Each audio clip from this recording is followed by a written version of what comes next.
A'udzubillahi minasyaitonirrajim. Bismillahirrahmanirrahim. Assalamualaikum warahmatullahi wabarakatuh. Alhamdulillahi rabbil alamin, wassalatu wassalamu ala asyrafil anbiya'i wal mursalin, sayyidina wa habibina wa syafi'i qulubina wa maulana bil qasim Muhammad. Allahumma salli ala Muhammad wa ali Muhammad wa ala ali baiti thayyibin at-tahirin wa ashabihil muntajabin. Teman-teman semua, alhamdulillah kita berjumpa kembali. Kita lanjutkan kajian kita tentang filsafat Islam. Kita sampai pada pembahasan satu kaidah yang cukup penting dan bicarakan juga dalam pembicaraan filsafat Islam, mulai dari Ibnu Sina sampai Mullah Sadra juga membahas hal yang sama, ya, yaitu man lam yajib lam yujad, bahwa segala sesuatu sebelum sampai pada tingkat wajib atau darurah keberadaannya, dia tidak akan wujud. Apa maksud dari kaidah ini? Yaitu ketika sebab dari kehadiran sesuatu itu sempurna, maka akibat itu pasti akan terjadi. Saya berikan contoh, misalnya begini, benda jatuh dari atas. Nah, kenapa dia jatuh itu? Dia jatuh itu sudah wajib kejatuhannya itu. Kenapa? Sebab kejatuhannya sempurna. Adanya gravitasi, ada massa padanya, ada beratnya, dia berada di atas, tidak ada penghalang antara dirinya dengan tempat jatuhnya. Nah, berkumpulnya beberapa hal ini pada saat yang bersamaan, ini menjadikan sebab dari keterjatuhan benda tersebut sempurna. Maka ketika benda itu sampai pada tingkat wajib jatuh, maka dia terjatuh. Kalau sebabnya sempurna, wajib dia terjatuh. Ada seorang sufi ketemu dengan Ibnu Sina, ya. Dia berkata bahwa gimana kaidah yang seperti ini saya bisa percayai, saya bisa buktikan keadaan yang justru bertentangan dari teori atau dari kaidah ini. Ibnu Sina coba buktikan. Sufi itu mengambil gelas yang berisi air. Kalau dalam teori Anda, ketika saya lepaskan, tidak ada penyangga, tidak ada ini, maka gelas ini akan jatuh. Tapi ketika dia lepaskan tangannya, gelas itu mengambang di udara. Sufi itu buktinya bahwa kaidah Anda salah. Ibnu Sina berkata, tidak, kaidah saya tidak salah. Bahwa dia tidak terjatuh, ada sebab yang menyebabkan ketidakterjatuhannya. Sufi itu berkata, ada hal yang menghalanginya, gitu. Sufi itu berkata apa? Sudah mengatakan kekuatan jiwa Anda yang menghalangi keterjatuhan gelas itu. Jadi di situ tetap bahwa sebab sempurnanya tidak terjadi, ya. Kalau sebab kesempurnaannya itu, sebab sempurna itu terjadi, maka akibat itu juga terjadi. Ini menjadi sesuatu yang penting apapun dalam peristiwa yang terjadi, fenomena yang kita saksikan di alam semesta itu, dia sebagai akibat menunjukkan bahwa sebab dari hal tersebut sempurna. Kita lihat pesawat udara itu, pesawat terbang dengan bobot yang sangat berat, ya, membawa beban lagi, dia bisa terbang di udara. Kenapa dia bisa terbang? Itu ya sebab terbang itu sendiri baginya sempurna, maka wajiblah dia terbang di situ. Wajib di sini bukan dalam makna hukum fikih, ya, darurah wujuduhu, gitu. Keberadaannya itu satu keharusan, satu kemestian. Apa yang terjadi itu pasti sebab sesuatunya sempurna, ya, apa saja. Dan itu hukum yang paling mendasar dalam proses kehidupan kita ini. Jadi kalau Anda ingin menggapai sesuatu, sempurnakan sebabnya. Kenapa Anda gagal? Padahal Anda berkata, oh saya sudah berusaha, berdoa siang dan malam, tapi ternyata gagal juga. Ada sebab yang kurang di situ dari keberhasilan Anda. Bisa sebab itu sebagai penghalang di Anda, misalnya ada pesaing lain, ya, yang ternyata dia menawarkan proyek yang lebih murah, yaitu menjadi penghalang Anda. Kalau Anda semua sudah sempurna, bahwa Anda punya kemampuan, punya modalitas, harga yang Anda tawarkan lebih murah, lebih berkualitas dibanding yang lain, gitu kan, dan sesuai dengan segala ketentuan, ditambah mungkin ya Anda juga kenal dengan pemilik proyeknya ya, yang memberikan proyek itu. Ya kadang-kadang kan begitu ya terjadi dalam kehidupan kita. Ini sudah memenuhi seluruhnya, yang dipilih yang lain gitu. Usut punya usut ya ada pemihakan emosional dan sosial.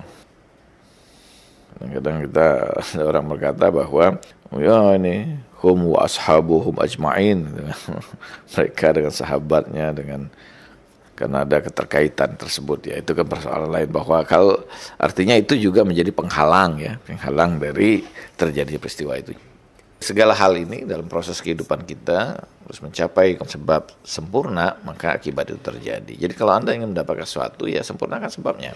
Walaupun kita harus menyatakan juga ya bahwa tidak semata tadi sebab-sebab itu material. Kadang-kadang ada juga sebab yang non material. Karena itu dalam keyakinan kita harus berdoa, kadang harus bersodakoh ya, untuk ikut melibatkan sebab-sebab yang sifatnya non material tersebut dalam proses yang kita harapkan. Karena itulah bahwa segala hal itu kan tentu mulai dari sebab, dan sempurnanya ke sebab itu akan menghasilkan akibat ya. Ya bisa jadi bahwa tidak sempurna, tapi akibat yang terjadi hal yang lain ya, dia sempurna bagi sesuatu yang lain. Mungkin untuk yang ini tidak sempurna, tapi untuk terjadinya peristiwa yang lain bisa sempurna ya.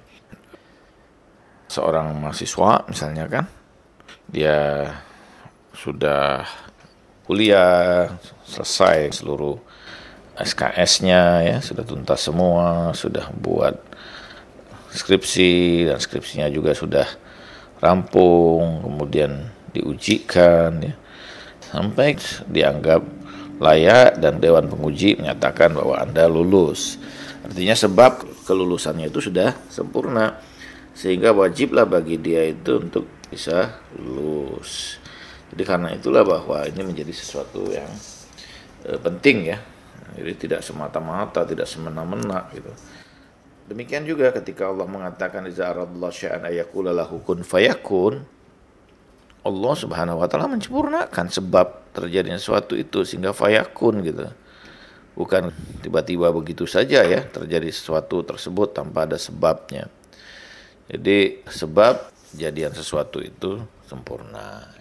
Ada yang mengatakan begini, dan ini menjadi sesuatu yang penting ya, menunjukkan bahwa kesempurnaan sebab itu menjadi sesuatu yang mendasar ya. Nah, ada yang mengatakan, ada yang menolak ini. Kalau begitu Tuhan tidak maha kuasa dong. Artinya benda itu terjatuh. Nah, kalau Tuhan ya berarti di situ bukan berarti bahwa Tuhan tidak maha kuasa. Pertama, bahwa hukum ini Tuhan yang menciptakan semuanya.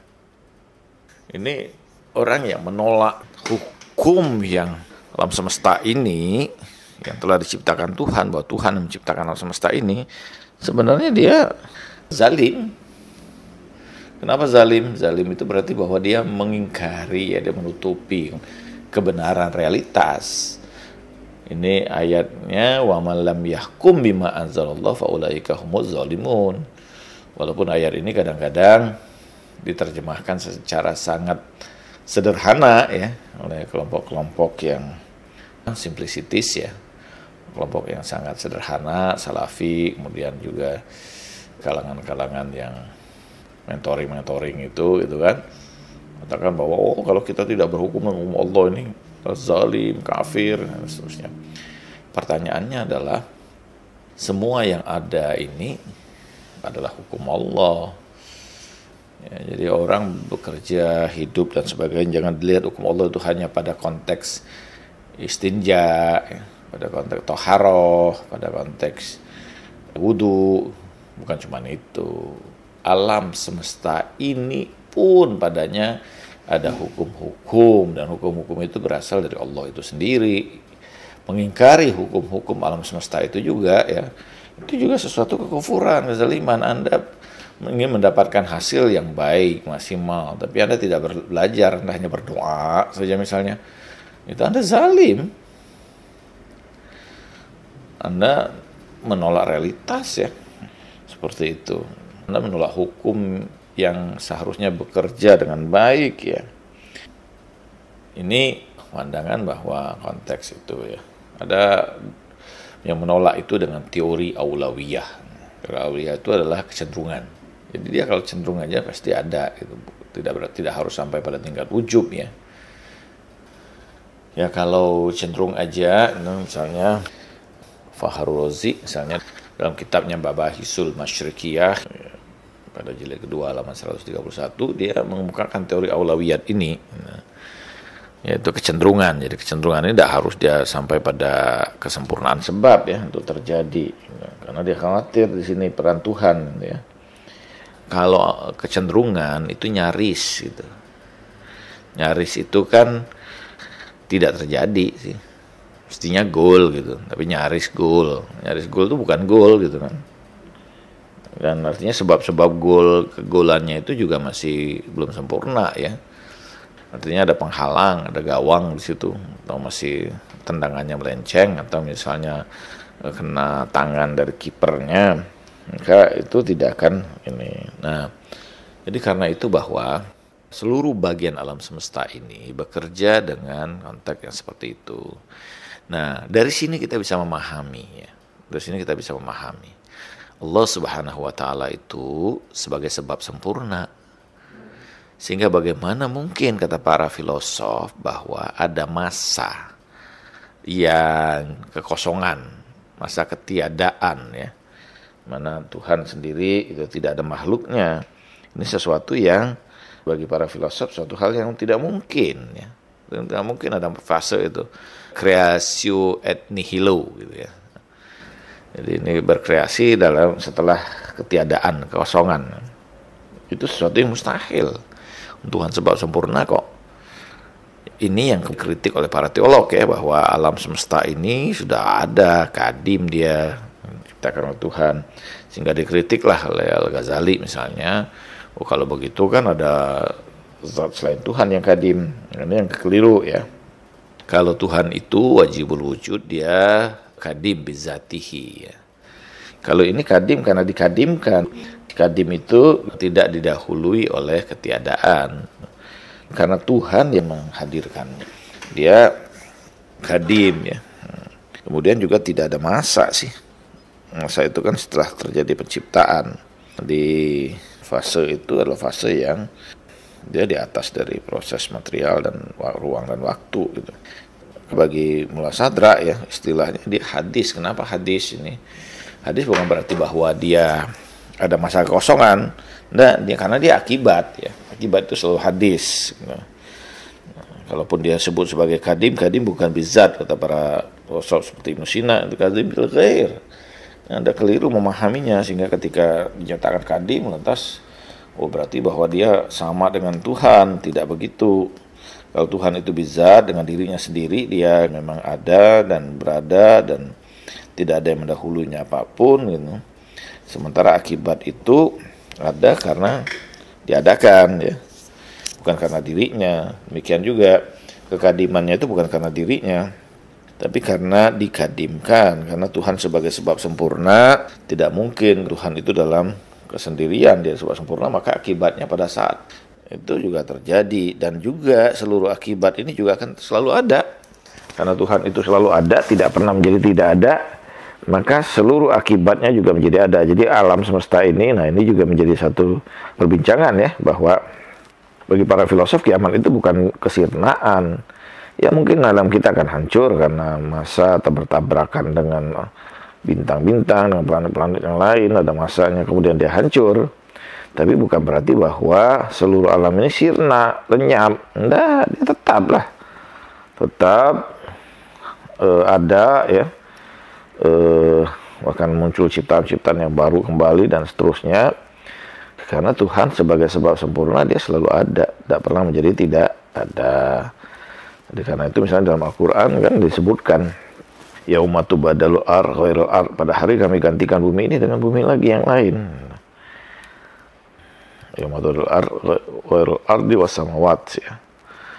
dengan langit-langitnya dan sebagainya.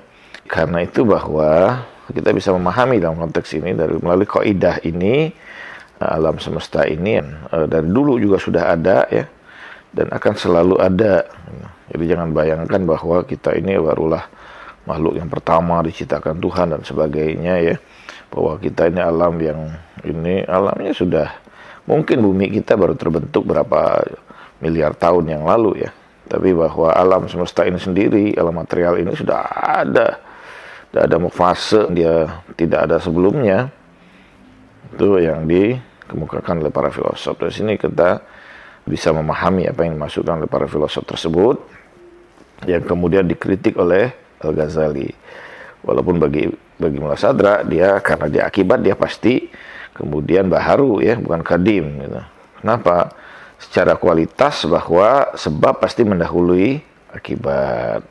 Jadi karena itu bahwa ada waktu jeda ya, walaupun mungkin bersamaan ya. Misalnya sebagai contoh, ketika Anda menggerakkan kunci misalnya di tangan Anda, itu gerakan yang ada pada Anda itu dengan gerakan kunci itu terjadi bersamaan. Tapi bahwa yang satu sebagai sebab, dan sebab itu pasti dia secara kualitas mendahului akibat ya. Dan akibat itu terjadi karena sebabnya. Ini yang dimaksud ya. Jadi karena itu sekali lagi dalam kaidah ini, segala sesuatu di alam semesta ini harus sempurna dulu sebabnya baru terjadi. Anda baru bisa menikahi kekasih hati Anda setelah sebab-sebab untuk menikah itu sempurna. Dia menjadi istri Anda. Dan bahwa dia suka pada Anda juga gitu kan. Disetujui oleh kedua keluarga. Ada terjadi peristiwa ijab dan kabul ya. Ada mas kawinnya, ada saksinya, ada lengkap syarat-syarat pernikahan, dan Anda melakukan ijab kabul itu ya, bagaimana kemudian pasangan Anda atau diwakilkan kemudian pada orang tuanya mengijabkan pada Anda, dan Anda menerima itu pernikahan itu dengan mas kawin yang sudah disepakati, maka sahlah pernikahan itu ketika sebab-sebab pernikahan itu sempurna. Tapi kalau ternyata kemudian misalnya terjadi kurangan, bahwa tidak jadi pernikahan itu sudah dekat, sudah disepakati dan sebagainya, ternyata pasangannya kabur misalnya kan, dia dipaksa menikah tapi dia tidak suka, dia kabur, lari, sehingga tidak terjadi pernikahan itu batal. Oke, terima kasih atas perhatiannya teman-teman semua. Kita berjumpa lagi pada pertemuan kita berikutnya. Assalamualaikum warahmatullahi wabarakatuh.